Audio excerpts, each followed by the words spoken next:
Olá a todos, espero que esteja tudo bem com vocês, todo mundo aí em segurança em casa. Então, hoje, continuando nossos temas de filosofia da ciência, a gente vai falar de um dos temas mais importantes, na verdade, relacionados a esse assunto, que é o tema do falseamento dentro do conhecimento científico. É um termo ou um tema que gera muita dúvida, né? As pessoas se confundem muito com ele, assim como vários conceitos dentro da filosofia em geral, mas enfim. Para clarificar melhor, né, sobre o que trata essa questão do falseamento, a gente vai partir então dessa pergunta. Quando que uma teoria ela pode ser considerada realmente científica? Ou quando que uma hipótese é de fato científica? Ou quando que uma área de conhecimento pode ser considerada ciência e quando que não pode? Então essa é uma discussão que ela ganha um corpo maior a partir principalmente do século XIX em diante, mas principalmente ao longo do século XX, tá? Então ela começa com um grupo chamado Círculo de Viena, que eram vários matemáticos e lógicos, né, da cidade de Viena, capital da Áustria, que eles tinham em comum uma certa busca por aprimorar o discurso científico e encontrar uma linguagem que fosse, digamos, pura o suficiente para conseguir representar o mundo corretamente. Então, eles tinham essa ambição, né, de resolver vários problemas que existiam até então no campo da filosofia da ciência, no campo das definições e conceitos da matemática, né, e basicamente o trabalho deles girava em torno ao redor desses termos.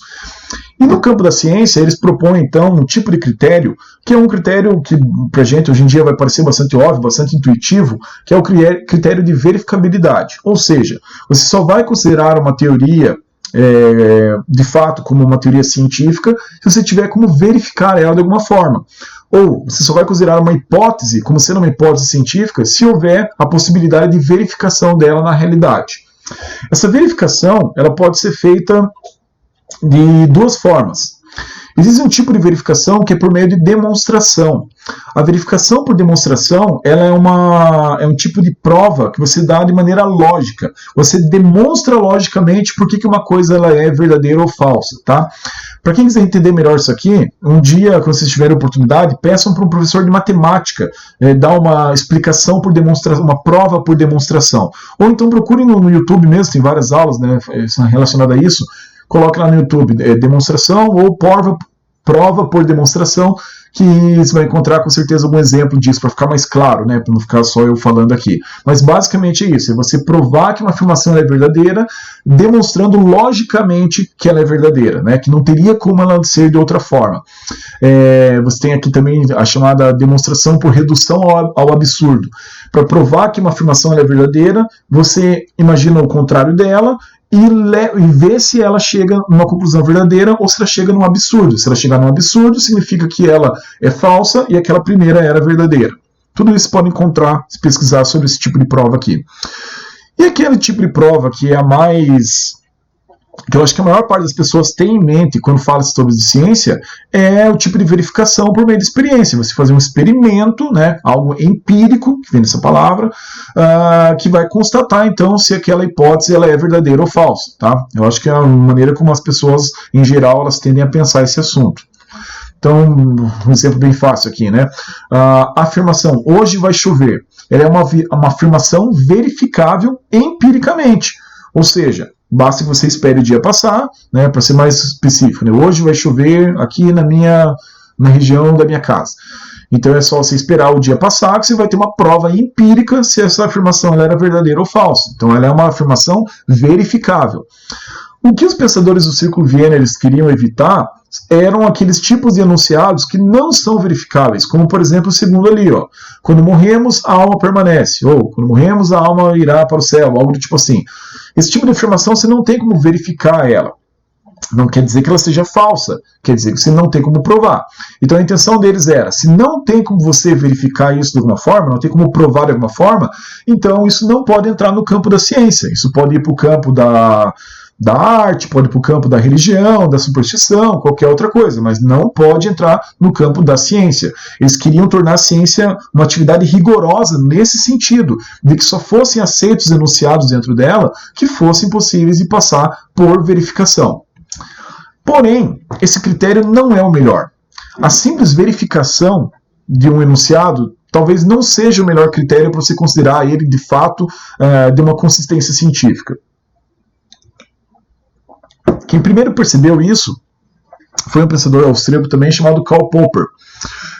E o Popper ele vai sugerir um outro tipo de critério, que é esse que, devido ao nome, ele pode confundir. Ele é chamado de critério de refutabilidade ou também de critério de falseabilidade. Vou usar as duas palavras aqui para vocês lembrarem que, nesse sentido, as duas estão bem próximas, tá? Então ele sugere que esse critério ele é melhor para você saber se uma teoria, né, ela é de fato científica ou se uma hipótese ela é de fato científica. A melhor forma de se fazer isso é não tentar demonstrar que ela é verdadeira, é tentar demonstrar que ela é falsa. Eu já vou explicar por quê. E só lembrando, eu estou usando aqui várias vezes o termo teoria e hipótese, mas elas não são a mesma coisa, tá? Nesse assunto aqui, elas parecem coisas parecidas, mas são coisas diferentes. Uma hipótese é uma possível solução para um problema. E uma teoria é uma explicação para um fenômeno. Elas são coisas diferentes. Então, explicando melhor, né, o que é o critério da refutabilidade, ou melhor, a contribuição desse critério é porque ele ajuda a resolver o chamado problema da indução. Vamos lembrar lá, de aulas atrás, né, a gente falava sobre dois métodos que existem na ciência, o método dedutivo e o método indutivo. O método dedutivo, ele é muito mais, digamos, ele dá uma garantia muito maior de confiança, porque ele parte de uma informação que já é geral e dela você só tira uma coisa específica. Então você já saiu de algo que era certo para uma coisa que deve estar certa também, porque veio de dentro dele. Agora, a indução, ela é o contrário. Você parte de algo que é particular e desse particular você chega numa generalização. Só que você tem um grande problema da indução, que é quando eu vou saber que uma generalização ela é confiável? Porque se você tiver poucas, né, evidências, a generalização quase sempre ela vai estar equivocada, ela vai estar errada. Então esse era o grande problema da indução e, de certa forma, o teste defendido aí pelo Karl Popper, ele resolve esse problema. Porque veja essa afirmação aqui, ó. Todos os cisnes são brancos. Essa é uma afirmação que ela tem como ser provada por meio da indução. Você tem como chegar nessa conclusão por meio da indução? Bom, para concluir ela de maneira indutiva, o que você tem que fazer? Você teria que observar todos os cisnes que sejam possíveis de serem observados e ver se todos eles são brancos, né? Então, cada vez que você encontrar um cisne a mais que é branco, você está confirmando essa hipótese que nós tínhamos aqui, né? Então, toda vez que fui lá na natureza e encontrei um cisne branco, eu estou confirmando ela. Isso é o que dizia o critério de verificabilidade, é o que o pessoal do Círculo de Viena defendia, né? Só que para o Popper isso não é o bastante. A melhor maneira de eu saber se realmente todos os cisnes são brancos é eu procurar um cisne negro. Porque se eu encontrar um cisne negro, ou seja, se eu conseguir encontrar uma afirmação que desmente aquela anterior, eu consegui refutar ela. E dessa forma, eu consigo desmentir, né, e provar que todos os cisnes não são brancos, coisa nenhuma. Então é assim que funciona o teste da refutabilidade. Eu não estou testando, eu não estou procurando confirmar se a hipótese é verdadeira. Eu tento provar que ela é falsa. Se eu conseguir provar que ela é falsa, pronto. A gente descobriu que ela era falsa mesmo, então é só descartá-la. Agora, se eu tentar provar que ela é falsa e ela resistir, ela sobreviver à minha tentativa, quer dizer que ela é uma boa hipótese, né? Muitas vezes você não vai ter assim, uma solução final, um resultado final, mas quanto mais testes de refutação você faz e mais a hipótese consegue vencer esses testes, maior é a certeza de que a hipótese ela é uma boa hipótese, que ela é verdadeira. Então isso serve, embora não seja a mesma coisa, isso vai servir tanto para uma hipótese quanto também para a teoria, tá? No campo da atividade científica, você pode aplicar o teste de refutabilidade tanto em teorias quanto em hipóteses. E isso que é importante, quando a gente usa o termo falseabilidade, não quer dizer que ela é falsa, tá? É por isso que a palavra ela pode confundir. Dizer que uma teoria ela é falseável quer dizer que você tem como testar para ver se ela é falsa ou não. Se ela não é falseável, quer dizer que você não tem como nem testar. Essa que é a diferença da falseabilidade, tá? Então veja isso aqui, ó. Para se considerar uma hipótese ou teoria como resultados científicos, você não deve apenas provar que ela está correta. Você tem que tentar provar que ela é falsa. Se for possível e mesmo assim não conseguir, significa que ela é verdadeira. Medite bastante sobre esse texto. Eu vou deixar para os alunos daí os slides para vocês lerem de novo, que aqui vai ficar bem claro o que isso quer dizer. E para pegar um tema aqui que talvez até algumas pessoas, talvez, enfim, fiquem ofendidas, a questão da astrologia. Já vi várias vezes pessoas tentando defender que a astrologia ela é uma ciência. Nada contra a astrologia, mas segundo o critério de refutabilidade, você não tem como dizer que ela é um conhecimento científico. Por quê? Vamos pegar esse exemplo aqui, ó.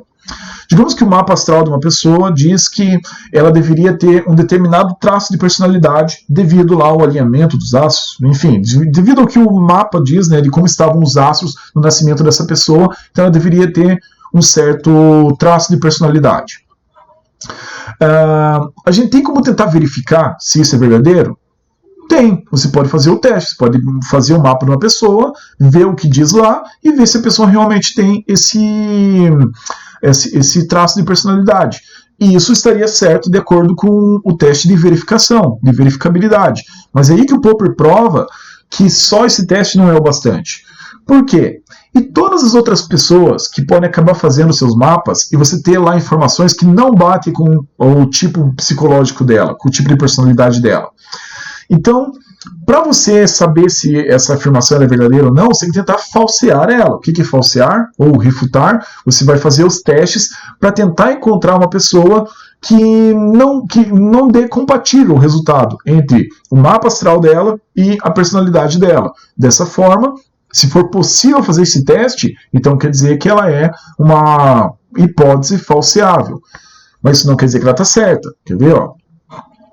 Se for possível fazer o teste e você não encontrar ninguém, ou seja, se você conseguir provar que tem uma pessoa que não bate com o mapa dela e você não encontrar essa pessoa, quer dizer então que essa hipótese ou essa teoria ela seria refutável porque deu para fazer o teste e ela é verdadeira porque passou no teste. Se for possível fazer esse teste e você encontrar uma pessoa que seja incompatível, ou seja, se encontrou uma pessoa que fez o mapa astral dela e o que dizia no mapa não tinha nada a ver, ou tinha coisas ali que não condiziam com o tipo psicológico dela, o que isso quer dizer? Que essa hipótese ela é refutável porque teve como fazer o teste, só que ela se provou ser falsa. Então ela passou, você fez o teste e o teste deu falso, deu negativo, né? Agora, se você não tiver como fazer o teste, se não for possível você testar, fazer o mapa e testar o tipo psicológico da pessoa, quer dizer então que ela não é refutável e provavelmente, como ela não é refutável, provavelmente ela é falsa, né? Porque o que acontece daí em pseudociências, né, ou atividades que elas querem ser científicas, né? Pense, por exemplo, em teorias da conspiração, como o terraplanismo, por exemplo, é que eles nunca te permitem fazer a refutabilidade, porque sempre eles vão inventar uma outra desculpa para aquele resultado. Sempre vai ter uma outra explicação para aquele resultado e nunca dá para fazer o teste puro e simplesmente, ok? Então fique com essa ideia. O que o Popper quer mostrar é que a melhor maneira de você saber se uma afirmação ela é verdadeira ou confiável é tentar provar que ela é falsa. Se você não conseguir, é porque ela é de fato verdadeira. Então você não prova cientificamente as coisas encontrando provas de que você está certo. Você prova algo tentando mostrar que você tentou provar que estava errado e não encontrou nenhuma prova contrária. Ok? Pessoal, é isso. Até a próxima. Um grande abraço.